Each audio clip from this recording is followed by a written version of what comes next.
Selamat pagi pemirsa, saya Maria Hutasoid akan menemani Anda dengan beragam informasi terkini di antaranya. Bikin resah, ulat bulu teror warga di Kabupaten Simalungun. Cegah narkoba, personil Polres Tapanuli Selatan tes urin. Hinca Panjaitan dukung pembentukan Perda Bantuan Hukum Warga Miskin. Selain cuplikan berita tadi, kami juga akan menghadirkan beragam informasi lainnya. Pemirsa, kita jelang sumut hari ini pagi selengkapnya.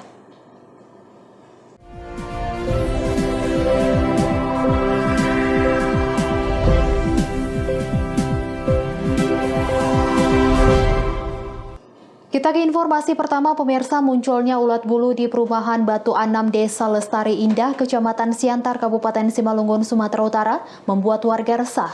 Warga terserang gatal-gatal dan bentol-bentol. Ulat bulu penuh di batang pohon mahoni di sekitaran pemukiman warga Perumnas Batu Anam, Desa Lestari Indah, Kecamatan Siantar, Kabupaten Simalungun, Sumatera Utara. Ulat bulu tersebut sudah bertebaran dan masuk sampai ke rumah warga. Seorang warga di sekitar pemukiman menjadi korban ulat bulu, sehingga di sekujur tubuh mengalami gatal-gatal. Manahan Simanjuntak mengatakan, tanpa disadari dirinya telah diserang ulat bulu saat melintas di bawah pohon mahoni yang menjadi sarang ulat bulu. Gatal di badan abang ini ulat jatuh. Iya. Jatuh. Tapi ulatnya nggak nampak. Udah berapa hari itu? Ini yang tadi jadi. Oh, tadi. Iya. Awal-awalnya gimana bang ulat ini datang? Nggak tahu kita bang. Tiba-tiba udah ada. Udah ada di pohon itu. Iya, pas di situ kami. Aku jatuh aku pegang diri. Agak gatal dari sini, gini kan. Ini sekarang nggak ada lagi karena udah aku bikin biak karo itu. Oh gitu ya. Menindaklanjuti hal tersebut, pemerintah desa mendatangkan perawat guna mengobati warga yang terserang ulat bulu. Selain itu, warga juga membasmi sarang ulat bulu tersebut. Sudah ada nggak warga setempat yang kena dampak dari ulat bulu ini lalu gatal-gatal badannya gitu? Ya sebagian ada, tapi memang nggak membahayakan. Cuma ya namanya gatal-gatal ya. Kita juga udah turunkan pihak puskesmas ini kemarin supaya siapa yang dicoba diberikan pengobatan yang baik, dan turut serta dokternya ke sini kemarin meninjau. Baru kita langsung ke BNPB untuk penyemprotan. Jadi sudah dilakukan penyemprotan Ya, Pak? mudah-mudahan disemprot dengan Disinfektan. disinfektan. Ternyata disinfektannya tidak mempan. Maka besoknya saya lihat lagi kok nggak ada pengaruhnya. Maka saya langsung ke tukang pupuk, saya pesan obat insektisida. Maka dia berikan dengan takaran 50 liter air, ditembakkanlah 2 hari yang lalu ke atas. Warga berharap Pemkab Simalungun melalui Badan Penanggulangan Bencana Alam Daerah bisa membantu masyarakat sehingga penyebaran ulat bulu bisa diatasi. Ebit Masdar melaporkan untuk Evarina TV.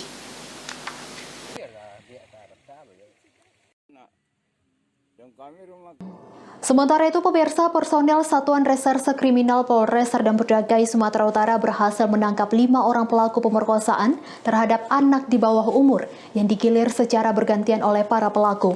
Para pelaku ditangkap dari beberapa lokasi dan waktu yang berbeda di Kecamatan Dolok Masihul setelah petugas memancing tersangka melalui chattingan di media sosial milik korban.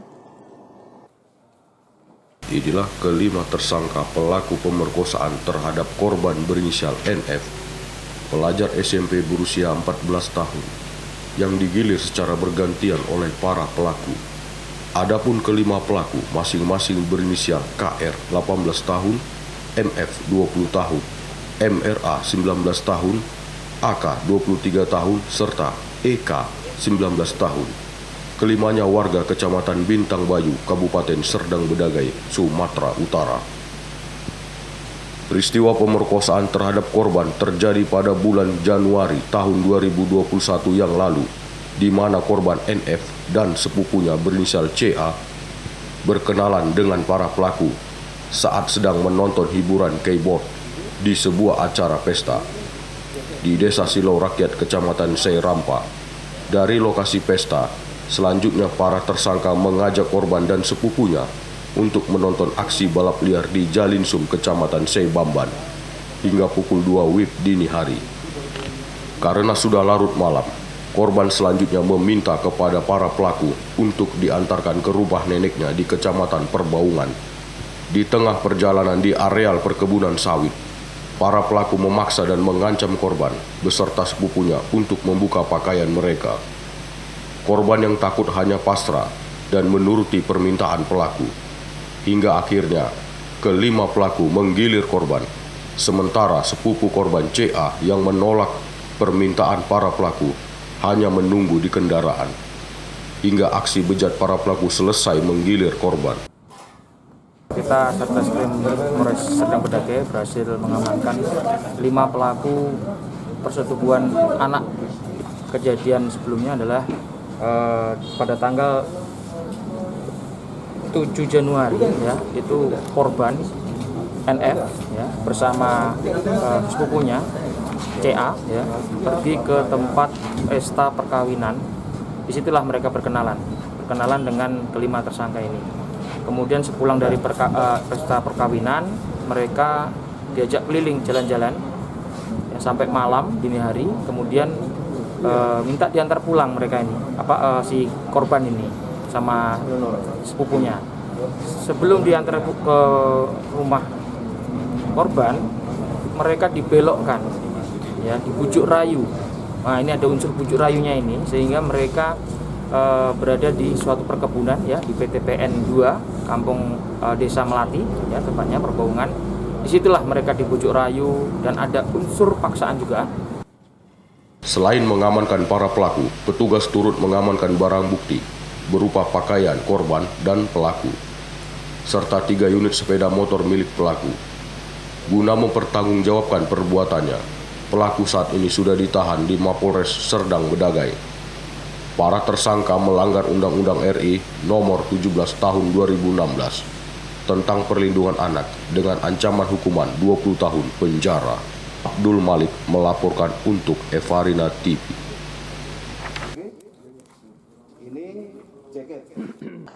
Informasi berikutnya pemirsa, seorang pengedar narkoba yang merupakan petani kebun tertangkap tangan membawa 19 bungkus sabu yang hendak dijual.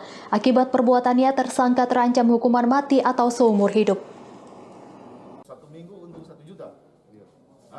Seorang pria berinisial AZ warga desa Hilisalo, Kecamatan Sitolu Ori, Kabupaten Nias Utara, tidak berkutik saat diciduk oleh personil Satuan Narkoba Polres Nias.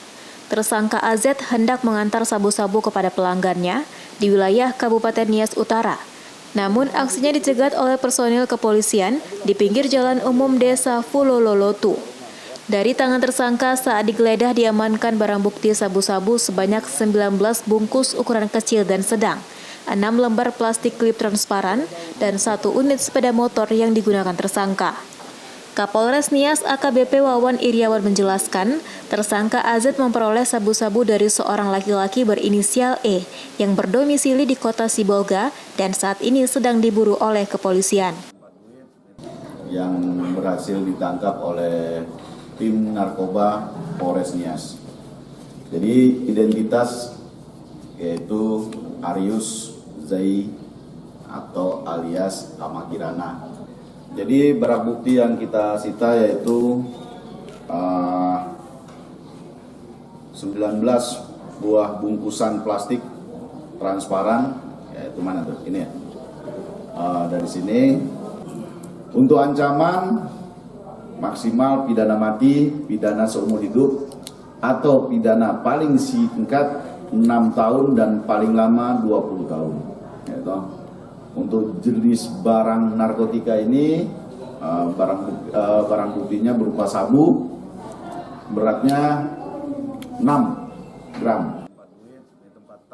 Atas perbuatannya tersangka terancam pasal 114 ayat 1 dan 2, subpasal 112 ayat 1 dan 2, Undang-Undang Republik Indonesia Nomor 35 Tahun 2009 tentang narkotika, dengan ancaman pidana mati atau pidana penjara seumur hidup.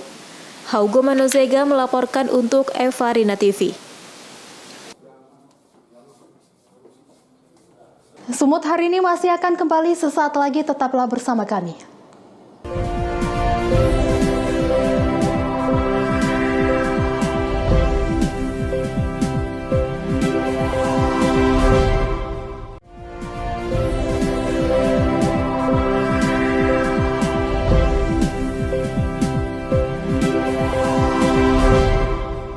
Terima kasih Anda masih bersama kami. Pemirsa, antisipasi penggunaan narkoba dan minuman keras di personel kepolisian, Polres Tapanuli Selatan gelar random sampling terhadap anggota. Menciptakan polisi yang bersih dari narkoba dan minuman keras menjadi salah satu prioritas Kapolri untuk memberikan transparansi kepada masyarakat. Ratusan anggota kepolisian Polri Tapanuli Selatan serta dari seluruh jajaran Polsek Senin siang melaksanakan tes urin di Mapolres Tapanuli Selatan. Tes urin ini bertujuan untuk mencegah anggota Polri dari penyalahgunaan narkoba dan minuman keras. Pelaksanaan tes urin di Mapolres Tapanuli Selatan ini dilaksanakan secara ketat dengan pengawalan Propam Polres Tapanuli Selatan guna mencegah adanya kecurangan anggota dalam pelaksanaan tes. Petugas Propam bahkan mengikuti anggota terindikasi ke kamar mandi guna menghindari kecurangan. Pencegahan penyalahgunaan narkoba dan minuman keras menjadi salah satu atensi dan prioritas Kapolri sehingga tercipta anggota Polri yang bersih. Kapolres Tapanuli Selatan AKBP Roman Smaradana menyampaikan random sampling ini ditujukan kepada anggota secara acak atau yang terindikasi melakukan penyalahgunaan narkoba. Lebih jauh, Kapolres Tapanuli Selatan menyampaikan dari pemeriksaan tes urin di jajaran Polres Tapanuli Selatan belum ditemukan anggota yang menyalahgunakan narkoba atau minuman keras. Untuk pemeriksaan urin, tujuannya tentu yang pertama adalah untuk mengantisipasi masalah penyalahgunaan narkoba bagi personil Polres Tapsel dan jajaran termasuk polsek-polsek. Pengambilan sampel urin ini ditujukan kepada random sampling kepada anggota-anggota secara acak maupun yang terindikasi melakukan penyalahgunaan narkoba. Dari pemeriksaan semua anggota ada nggak yang terkena? Untuk sampai saat ini juga masih sedang berjalan pemeriksaan. Sampai saat ini masih belum ditemukan adanya penyalahgunaan narkoba atau ada anggota yang positif. Azan Sinaga melaporkan untuk Evarina TV. Kita beralih ke informasi lainnya pemirsa. Untuk tahap kedua pemberian bantuan sosial tunai dari Kementerian Sosial Republik Indonesia, di tahun ini tercatat sebanyak lebih dari 14.000 warga Karo, Sumatera Utara terdaftar sebagai penerima. Dinas Sosial Kabupaten Karo mengimbau masyarakat penerima bantuan untuk segera mendatangi kantor pos terdekat. Tahap kedua pemberian bantuan sosial tunai dari Kementerian Sosial Republik Indonesia kepada masyarakat di Kabupaten Karo pada bulan Januari tahun 2021 tercatat sebanyak 14.985 warga yang terdaftar sebagai penerima bantuan. Bantuan sebesar Rp300.000 ini diberikan kepada masyarakat yang terdampak COVID-19. Namun pada bulan Februari tahun 2021, daftar penerima bantuan sosial tunai berkurang menjadi 14.975 warga. Perbandingan daftar penerima pada bulan Januari tahun 2021 mengalami penurunan dengan selisih 10 warga. Menurut Kepala Bidang, selisih tersebut dikarenakan data yang tidak valid antara penerima pertama dengan yang kedua. Dan kemungkinan lainnya adanya penerimaan bantuan yang tidak mengambil bantuan tersebut, sehingga Kementerian Sosial langsung mencoret nama tersebut. Selain itu, data yang diterima dari Kementerian Sosial Republik Indonesia terus diperbaharui, sehingga Dinas Sosial di setiap kabupaten ataupun kota melanjutkannya ke kantor pos setempat yang berkoordinasi dengan aparat kecamatan, kelurahan, serta desa untuk diberitahukan kepada masyarakat yang terdaftar sebagai penerima BST. Untuk tahap Februari ini, jumlah penerima BST kita di PT Pos 14.975 itu langsung penerima mengambil ke PT Pos. Dari data Januari sampai Februari ini Bu ada selisih nih Bu. Itu faktornya karena apa itu, bisa dijelaskan sedikit? Untuk data kita Januari dan Februari itu ada selisih 10. Itu selisih karena adanya tidak kevalidan data seperti ini dan masyarakat tidak mengambil bantuan tersebut. Untuk mencari informasi terkait seputaran bantuan sosial, pemerintah sudah mengeluarkan aplikasi Six Dataku yang dapat didownload melalui Play Store, sehingga diharapkan dengan adanya aplikasi ini, masyarakat dapat dimudahkan dalam hal pencarian informasi. Chandra Bukit melaporkan untuk Evarina TV. Informasi berikutnya pemirsa, usai dilantik sebagai Wali Kota Medan, menantu Presiden Joko Widodo Bobi Afif Nasution langsung menyampaikan pidato perdananya di DPRD Medan pada Jumat siang. Di depan para wakil rakyat, Bobi mengaku optimis bisa menyelesaikan masalah infrastruktur di Kota Medan dalam 2 tahun kepemimpinannya.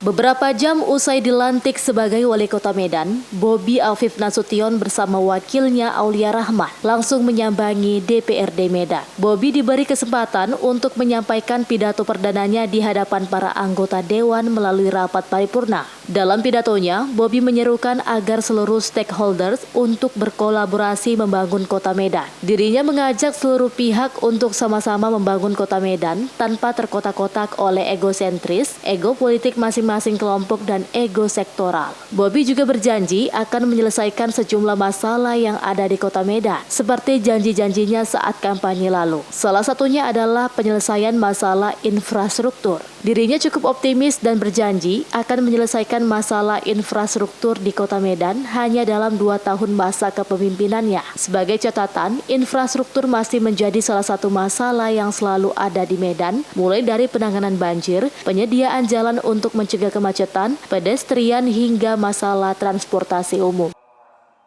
Yang tadi 2 tahun ya, infrastruktur itu tadi saya sampaikan. Infrastruktur di Kota Medan ini kan ada yang punya ada yang punya pemerintah Provinsi Sumatera Utara, ada yang punya pemerintah pusat. Nah, kita percaya, kita optimis yang punya pemerintah Kota Medan harus selesai dalam 2 tahun. Itu yang kita canangkan dan ini akan kami lakukan. Dan tadi sudah kita sampaikan juga, pemerintah Kota Medan hari ini akan berkolaborasi dan akan menyukseskan juga program Mebidangro yang sudah lama sebenarnya dicanangkan, sudah ada di Kota Medan, dan untuk menyelesaikan permasalahan Kota Medan. Nah, ini yang harus kita selesaikan dengan cepat. Selain masalah infrastruktur, dalam program jangka pendek mereka, Bobi dan Aulia masih akan fokus dalam penanganan COVID-19 di Kota Medan. Saat ini mereka akan mengupayakan vaksinasi terhadap tenaga pendidik agar sekolah tatap muka bisa segera diterapkan. Daniel Pekuali melaporkan untuk Eva Rina TV. Sumut hari ini masih akan kembali sesaat lagi, tetaplah bersama kami.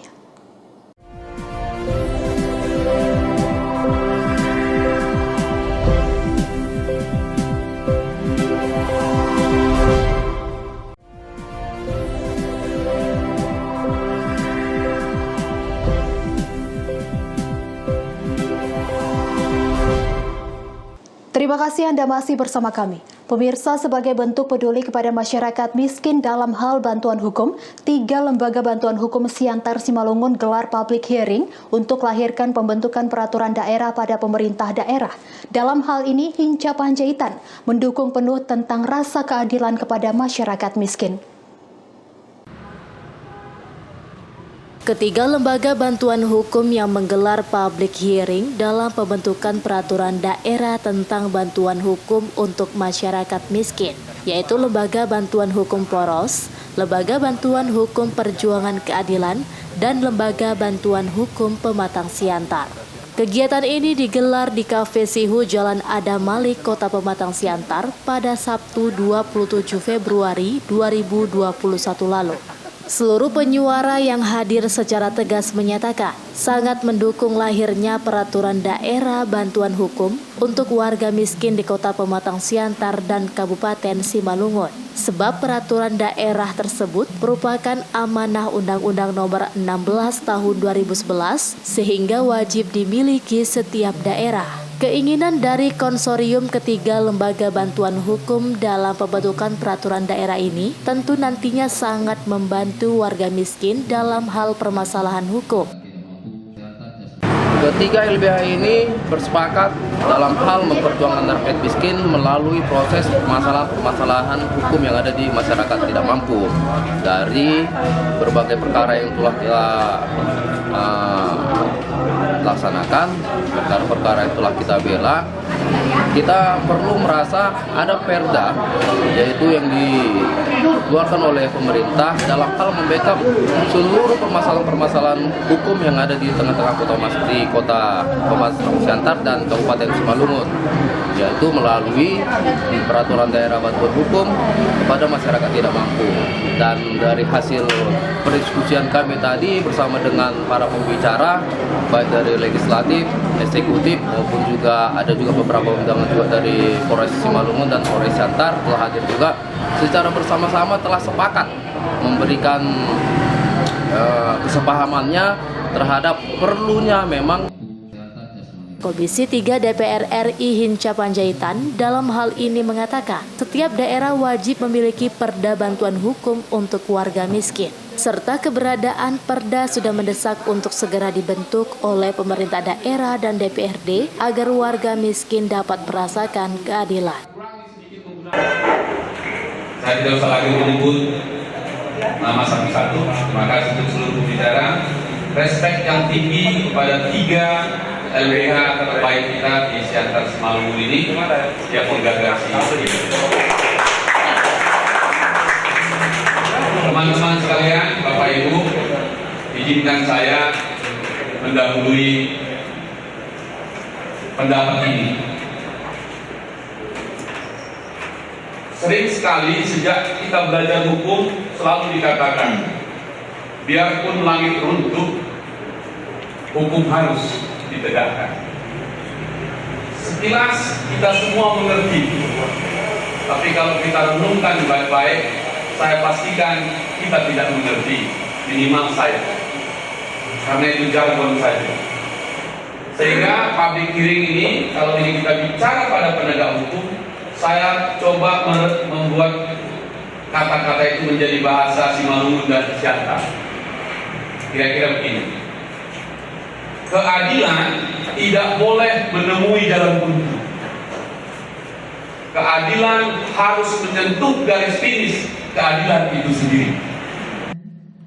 Sementara advokat hukum LBH Willy Sidauruk menyebutkan dukungan terkait perda bantuan hukum sangat dibutuhkan warga di Kota Pematang Siantar. Ia menilai bantuan hukum untuk warga miskin diharapkan mampu memberikan rasa keadilan yang hakiki untuk warga dengan ekonomi lemah. Dirinya mengatakan peran peraturan daerah diharapkan dapat membantu kebutuhan biaya jasa pelayanan hukum untuk warga miskin, sehingga tidak lagi dibebankan kepada warga, melainkan dengan anggaran APBD Kota Pematang Siantar. Ia melanjutkan untuk satu perkara biaya jasa hukum diperkirakan mencapai 3 juta rupiah. Anggota DPRD Kota Pematang Siantar, Astronot Nenggolan menjelaskan, perda bantuan hukum warga miskin saat ini masih dalam tahap usulan yang disampaikan oleh LBH kepada DPRD Siantar. Namun hal ini belum dibahas secara administratif di lembaga DPRD Kota Pematang Siantar. Dirinya mengatakan pihaknya akan mengusulkan rencana perda tersebut kepada pimpinan DPRD Siantar untuk dapat dibahas dalam sidang paripurna DPRD sehingga dapat menjadi aturan daerah yang disahkan. Astronot meminta agar Hinca Panjaitan turut mendukung usulan yang akan diajukan. Ia menilai perda ini cukup urgensi untuk segera direalisasikan. Dalam pandangan masyarakat, jasa advokat dinilai cukup mahal dan banyak warga yang tidak sanggup membayarnya, sehingga LBH Universitas menjadi alternatif. Dengan adanya perda bantuan hukum warga miskin ini, diharapkan dapat membantu warga untuk mendapatkan jasa pendampingan advokat hukum dengan biaya ditanggung pemerintah. Hasil dari pembahasan tersebut disampaikan secara tertulis dan ditandatangani langsung oleh para advokat pemohon serta narasumber dalam pertemuan. Tim Liputan melaporkan untuk Eva Rina TV.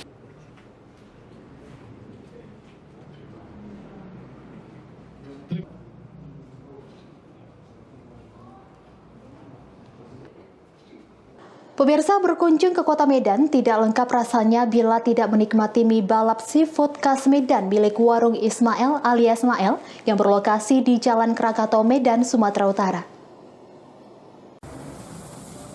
Warung mie balap yang berlokasi di Jalan Krakatau, Medan ini setiap pagi ramai dikunjungi warga yang ingin menikmati sarapan pagi dengan mie balap seafood. Dalam sehari saja, penjualan mie balap seafood meraup keuntungan lebih kurang 5 juta rupiah. Belum lagi sejumlah warung mie balap lainnya yang tersebar di sejumlah lokasi di kota Medan. Pemilik warung mie balap ini sudah menekuni bisnis kulinernya sejak 14 tahun lalu. Meski berdiri di pinggiran jalan dan tidak ada kesan mewah, namun pengunjung yang datang hingga ratusan orang. Mie balap yang satu ini berbeda dengan mie balap milik pedagang lainnya yang ada di kota Medan. Untuk memberikan rasa khas, pemilik warung menggunakan ramuan tersendiri yang terdapat pada bumbunya. Selain telur, pemilik warung juga mencampur mie olahannya dengan udang dan cumi-cumi segar. Dalam sehari, pemilik warung menghabiskan 80 kg mie dan 1.500 telur. Satu porsi mie balap dibanderol dengan harga Rp15.000.